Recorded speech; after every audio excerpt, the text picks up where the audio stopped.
Hi everyone, thank you for joining us this morning. I'm Jess and I'm here today with my brother Sam. I've already pre-warned the sound engineers that I have got quite a loud voice, so I'm going to try not to boom too much at you. So, would you go ahead, Sam? Hello, my name is Sam Goodyear. I am a fashion designer and digital fashion designer. I use Clo 3D. So we're excited to be here with you today. We're going to share our story and a way that we've used Sam's experiences to create a new project, which is called NDV, which stands for Neurodiverse Voices. It's a digital fashion initiative focused on creating space for neurodivergent people in the fashion industry. So we kind of use it as more of although these are Sam's designs and we kind of co-create together, it's also a project with the idea of starting a wider conversation around hiring neurodiverse people. So we want to talk about the untapped workforce, and that is people who are creative, passionate and eager to work, but often shut out due to outdated models of employment, stereotypes or lack of support. Many of these people are neurodivergent, meaning their brains work differently. This includes people with Down syndrome like Sam, with autism, ADHD, dyslexia and more. So together we have created NDV, and these are some of Sam's designs, to show what's possible for people. It's more than just a fashion brand, it's a call to action. It's about showing rather than just telling how powerful inclusion can be. And a prime example of this is how much fun Sam's having at this event, something he would have never normally had access to. And just if you've come across Sam and he's given you his business card, you can see the real impact of being included in a space like this and able to do a job in the way everybody else does it, but people like Sam are often left out of. So, our creative background. I'm sure my mum would be horrified that I've shared that picture of her, but we won't tell her, she's not here. So creativity has always been part of our childhood. My mum was a textile designer, our sister Lucy, who a lot of you already know, and I have always been into fashion. So when Sam was born and he was old enough to get involved, he joined right in, drawing, crafting, creating. It wasn't as easy for Sam though, because while Lucy and I were able to go to university and study fashion at degree level, Sam only had a kind of very limited set of options for him to create and continue on his journey with fashion. So he studied fashion and textiles at the amazing Hereward College, which is up there, and was able to learn how to use sewing machines. He took part in fashion shows, but when he left, there was just no opportunities for him to be able to work in that field. I work in a warehouse. I packed boxes. I liked having a job at the teammates, but I still wanted to be a fashion designer. So his passion never faded. He wanted to be involved with whatever we were doing. There's some of his early work is at the top, some designs he made for my sister, which she put on her graduate fashion show. But packing boxes at a logistics company wasn't exactly Sam's dream. However, it was the only job that was basically available to him. So taking his journey forward, not fought with, but pleaded with my parents to get him an iPad Pro so that he could sketch a bit more, he could add colour more easily, and it would give him that freedom to design in a sort of more expansive capacity. But sometimes he would struggle with getting out of his head the designs that he wanted on paper. So he'd often ask me for help. So either finding templates that he could draw on top of, or I would often draw them for Sam. And then he would create designs like this, some prints, patterns, menswear, womenswear, etc. I had a lot of ideas in my head. I wanted help to show them. And around this time, my sister Lucy, who is not here but usually is at these events, introduced me to Clo 3D. I fell in love with it. The speed, lack of waste, creativity. And while I was using it, I kept thinking, is this something Sam could use? Is it going to be too prohibitive? Because as Inika will attest to, because she was the one that taught me Clo 3D, there are sometimes barriers even to people who have sort of less mental barriers than, say, Sam might. And I was concerned, could he use the tools, but how could we get him to use it? So at first I was just giving him screenshots of avatars to draw on, because I thought, that'll be a nice way for him to kind of make them look more like real people with the clothes on. And then one day I thought, okay, I'm just going to bring my laptop round. We'll see what he can do. And I got him started. And that was just with basic pre-made kind of garments that I would give him. And he would add his own prints, change the length, etc. And he picked it up really quickly. I like clothes. It's fun to use. You can make clothes and see them straight away. I started with basic designs, then I changed colours. I added my own prints. So around this time, the pandemic hit, so I wasn't able to help Sam anymore to show him how the tools worked, etc. So I thought this was going to basically mean we would have to put it aside until everything had opened up again. But actually, he just kept going, and he would send me messages asking for different things he wanted me to send him. So can you make me a dress like this? And then I'll continue to make edits. And over time, this has actually developed into him having a much better understanding of pattern cutting. And I think something that people don't really understand about people with Down syndrome is there is no limit to their ability to learn. They're just going to learn things a little bit more slowly. That's it. So it's not that he couldn't ever do it. It's more that you just need to give people a chance to have a go. I kept designing. I tried new things. I changed the shape of clothes. I mixed patterns. I made new outfits. So as a proud older sister, I bragged about him to my boss, and she was so impressed she hired him as an artist in residence. And that was to work specifically on an NFT. I got a job. I worked with the VSM team and I made an NFT using my digital designs. It was called Limitless. I met Victoria Modesta. She is very cool. I told her about my designs. She gave me feedback. I made it better. So throughout this process, that opportunity led to Sam having his first full-time job as part of the digital sample making team. And his confidence, creativity and skills grew enormously, just proving the point that if you take the time, give people the support, that they can continue to grow their skills and develop and progress in just the same way anybody else would. I liked being a part of the team. I did meeting and shared my designs. I felt proud. So what is neurodiversity and what does it mean to us? I'm sure everybody's aware, but just to kind of cover that, neurodiversity means brains that work differently. So that includes ADHD, autism, Down syndrome, and many more. These differences can also offer strengths. For example, when I really need to do something, my ADHD really helps me to hyperfocus. Specifically with Chloe, I can use hours and hours and hours and suddenly look up and be like, oh my God, it's been 6 hours and I need to go and do something else. But sadly, many people with these brains are told that they can't or shouldn't try specific careers. Fashion is a prime example of that, and Sam is a perfect example as to sort of the barriers and people that aren't allowed in. We think that needs to change. So there is support for definitely, obviously, people with Down syndrome, but I think that there's also support across the board for people with neurodiverse brains. So we went to WorkFit, which is specifically set up by the Down Syndrome Association, and they will support people to get into jobs. They'll guide them through all of the necessary rules about how not to lose their benefits and support them with training the people they're going to work with. So doing this, getting him into Modern Mirror where he was working, I started to see how if you change the employment model, you could actually unlock a much wider range of talent. And so when we were working with WorkFit, they were, first of all, very impressed that Sam could go and do a job like this, but also so keen to support him in getting into this role and training our teams to understand how best to work with him.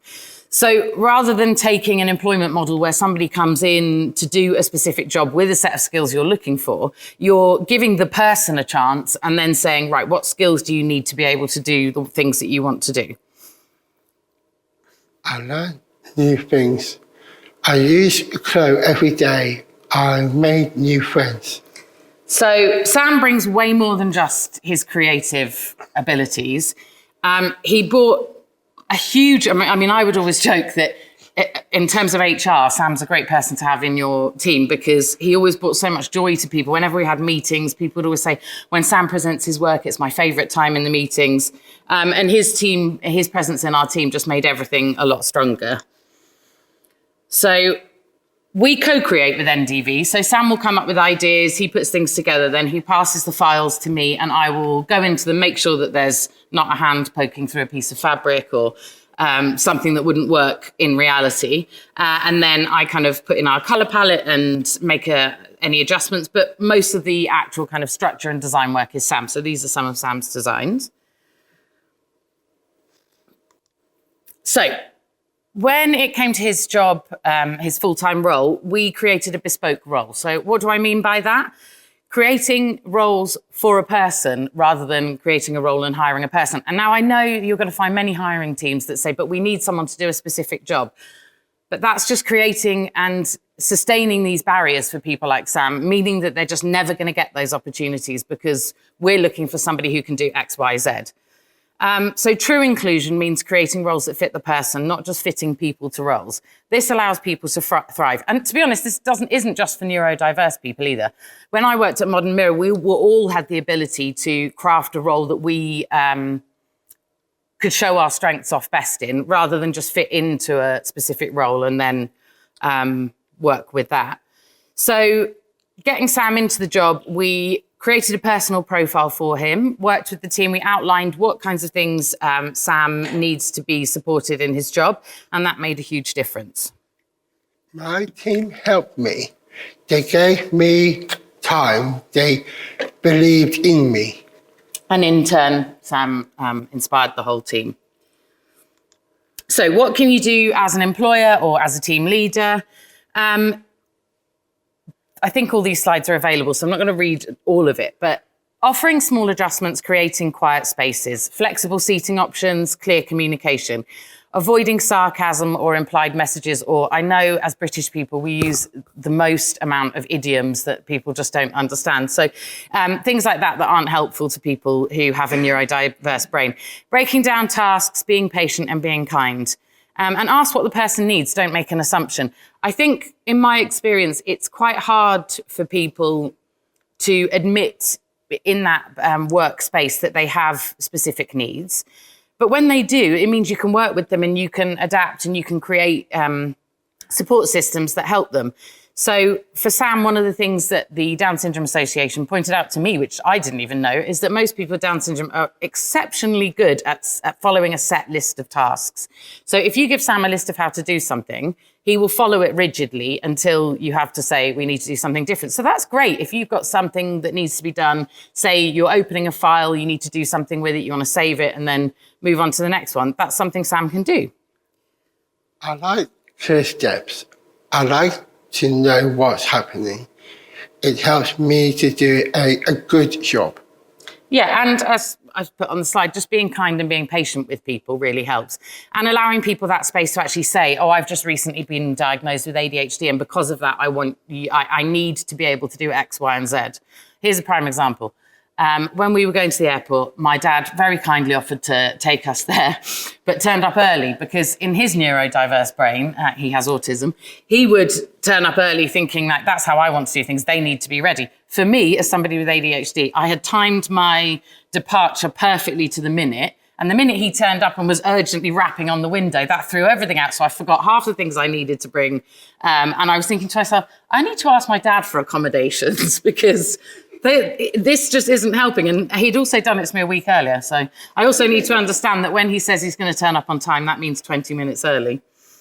Okay, so who's currently doing it well? These are just two examples of companies that have made a point of hiring people from diverse backgrounds. Fair Shot is an amazing cafe. If any of you are in London, look them up, go and visit them. They have a wonderful system where they take people in, they train them up, they give them the skills to be able to work in the workforce, and then they help them find jobs beyond the cafe. So that nobody works there permanently. It's like a skills development system. And they've got people into, I think there was a girl with Down syndrome who is now working as a representative for Veuve Clicquot, which I thought was absolutely brilliant. So she's, even though she admitted she doesn't even drink, but she likes to represent champagne. And then Spectrum Designs is I think this is a US-based company working with people on the autism spectrum. So there are already people doing it. There are good examples out there. If you know of any that I haven't put up, I would love to know, because we like to promote people who are doing it well. And then how to start hiring differently. So not every role for somebody who wants to work in fashion obviously has to be a designer. We know it's like the holy grail sometimes. There are so many jobs in fashion. Sam, although obviously design is his passion, he would have been happy with any fashion job. To the point that at one point he was wanting to just fold T-shirts in Gap or something like that, because it gave him access to fashion. And he's very good at folding. So if you need to pack your bags later and you need some help, Sam loves a good folding session. So, admin, logistics, creative support, just giving somebody a role in a fashion business can be life-changing. It helps with their confidence. Sam, I've just seen change so much since he's been able to access and be able to share his designs and have a facility, a program that helps him to show that off. So alongside his design work, Sam is also, because he's a busy guy, an ambassador for Differently Enabled, which is an amazing brand created by the wonderful Craig Crawford, who's here. This has meant that he's not only been able to design, but also to help with research and development, so with scanning, giving feedback, but he's also been able to walk the catwalk, which is, again, another lifelong dream that he loved. I love working in fashion. It is my dream, and being a model is amazing. Okay, so yeah, what I've just put down here are some ways for you to think about hiring differently. We are obviously quite sort of well-versed in this now, so I'm always happy for anybody to reach out and kind of put ideas out, or just want to talk through something, or we can come and talk to your teams to kind of boost them up with an idea of what kind of thing you can do. Where to find us at the rest of the event. We are going to be doing a roundtable at 2:45. Yeah. And we want people to come and ask questions and talk and want to reach and ask more and get to talk to Sam, who, when he's not in professional mode, is very bubbly and open to chat. So thank you for listening to Sam's story. We hope it's inspired you to think differently about hiring. As I say, we're open to chatting, consulting, or sharing more.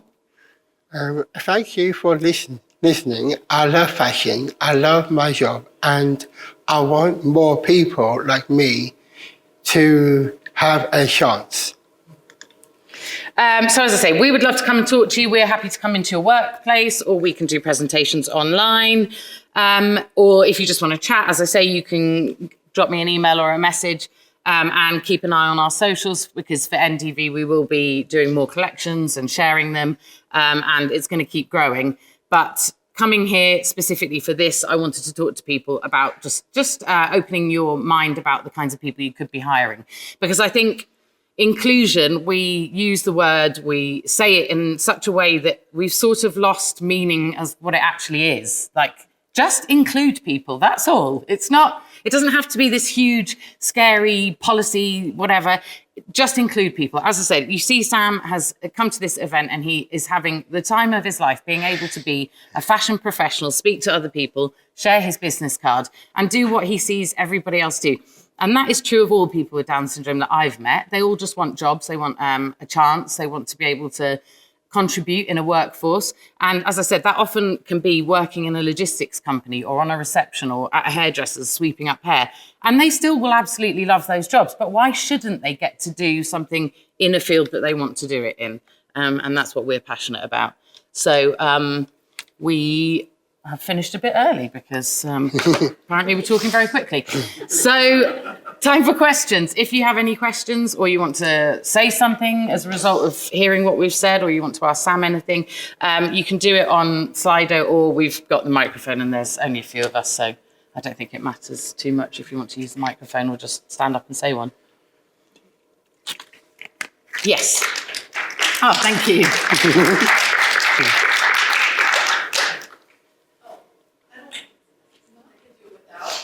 Yeah.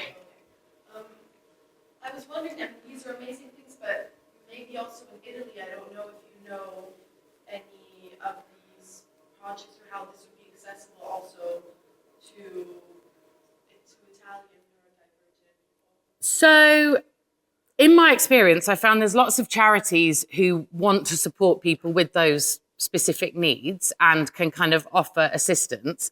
I don't think it's as widespread as we would like it to be, which is why we're doing what we're doing. I don't know of anybody else trying to do what we're doing. So I think it has to come from each of us as individuals, going back, talking to people we work with, explaining to people what you've seen and heard and how you've realized that there's actually so much more skill and talent out there that can be tapped into. So it's difficult. As I say, we have to really work from the ground up in trying to get ideas into people's minds, and which is why we wanted to do NDV, to just start a vehicle of conversation and to get people thinking about it, so that hopefully we do start getting more support and more ways to kind of get people into these roles. But it is a challenge, an ongoing one for sure. Any other questions? Yes.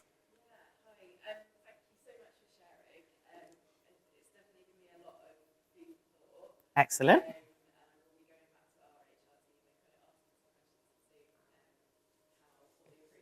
Yeah.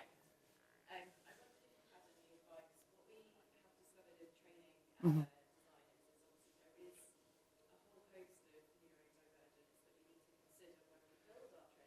Yeah. Yeah.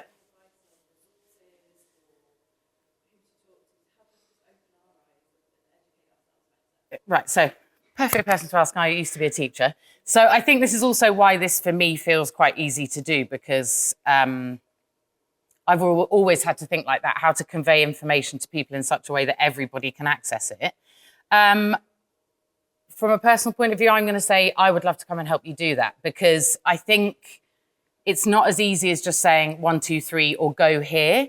It's about asking each individual, like, okay, if we're going to put a training together, what is your preferred method of learning? Like, do you find it easier to come to a presentation? Do you find it easier to watch small videos? Like maybe doing a kind of survey and getting people's ideas. And then I know it's always, you don't want to make sort of 4 sets of resources, but you can make one resource that meets all of those different ways that people learn.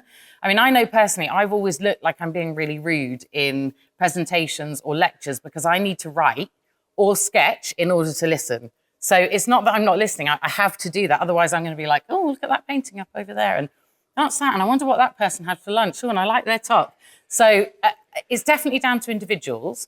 But you can have a slightly more blanket approach when you know how people learn best. So as I said, it unlocked for me when the people from WorkFit said, you know, people are really good, Down syndrome people are really good at following specific lists. Now, getting them to divert from that list later, a bit more challenging. But I think you have to kind of go with an individual basis, but then you can personalize for each person. So you could even, what I'm going to say, sensitively, like group certain people together for the ways that they learn best and then do it that way. I mean, I know when I learned Clo, I was trying to teach myself and it was in 2019 when the only videos available were just 1-click videos. There was no words, no music, nothing. And I was like, how on earth am I supposed to get how this works? So that's why I booked on to do the Amphi summer school, because for me, I need to ask someone questions. I need someone to say, oh, actually, this is why it works like that. Or do it this way because that's going to be faster. And especially with things like Clo, I think, or any of these 3D softwares, once you're in it and you know how to use it, you start finding little hacks and ways that things work. That then when you sit with other people and you do things together, they're like, oh, I didn't know you could do that, or that kind of approach. So yeah, I would say certainly putting people in groups, I think, works quite well, because when you're with other people, somebody else might ask a question that you want the answer for, but you haven't thought of yet. But equally, yes, I would love to talk more on it, and I can definitely offer support and guidance on how to go about it. Because I know it's a sensitive thing to ask people, oh, tell me everything about you and what makes you different. But it's why I'm happy to always go around and tell people. I didn't know I had ADHD until about 2 years ago. So for all the kids I used to support as a teacher, I'd be like, this is why ADHD is a good thing to have and blah, blah, blah. And then later I'm like, I want to go and message them all and say, oh, by the way, this is why I understood you, because we're both the same. But yeah, I think if you can create a safe space for people to be able to tell you what they need, then, and I listened to your panel yesterday, and I think you definitely do that. So I think the next step would be quite easy in just personalizing things for people. Okay. Any other questions? Yes. Hi, thanks so much for the talk. Brilliant. I have a question about with software companies. If you're having, I know specifically you're using Code. Yeah. But have you had any sort of like good or robust conversations with any of the 3D software companies that sort of show you that they're also considering actually accessibility and inclusivity around their development of software? So I would say thus far I haven't heard any of that. Yeah. It's interesting because I think these sorts of things naturally lock people out of them unless they're willing to try and like really push through those barriers of learning. So like I said, I had to go and be taught in person in order to really get into the software. And I already knew pattern cutting and all those things. We spoke to someone actually yesterday, one at Z-Motion, and they were saying they were quite open to talking about accessibility and what we could do to make it easier for someone like Sam to learn their software. We've tagged Chloe, we've spoken about it. They are aware that Sam uses it, but nothing has ever sort of come about that. So, and we also need to have a conversation about free licenses because apparently they can sometimes give those out and we're still paying. So, but yeah, I think it is important that, like I said, we're still starting these conversations now because I think people have got very good at being inclusive around the more obvious things or the more sort of widely spoken about things, but they're not willing to take it to that level of people who have a much higher barrier to learning. And I know that that's, you know, I'm sure nobody ever expected Sam to be able to use Clothes 3D or understand other software, but it's kind of like, I think you said yesterday in your talk that when you can do things in bite-sized chunks, people have a chance to do it. But again, I don't feel like any of that software has been designed to allow that. But then what software is, really, unless it's something that is specifically designed for people with learning disabilities. And then 9 times out of 10, it looks like it's something for kids, which is, you know, we're talking about adults here, not children. They don't, you know, need to see big buttons and bright colors. You just need to give people a chance.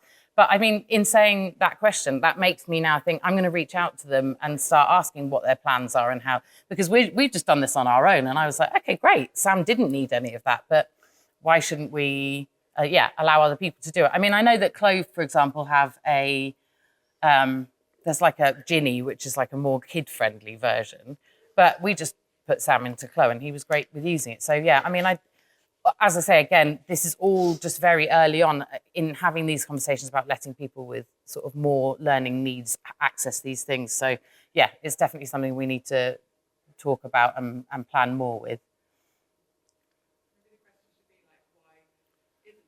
Yeah, absolutely. Yeah, why haven't you made it available to people?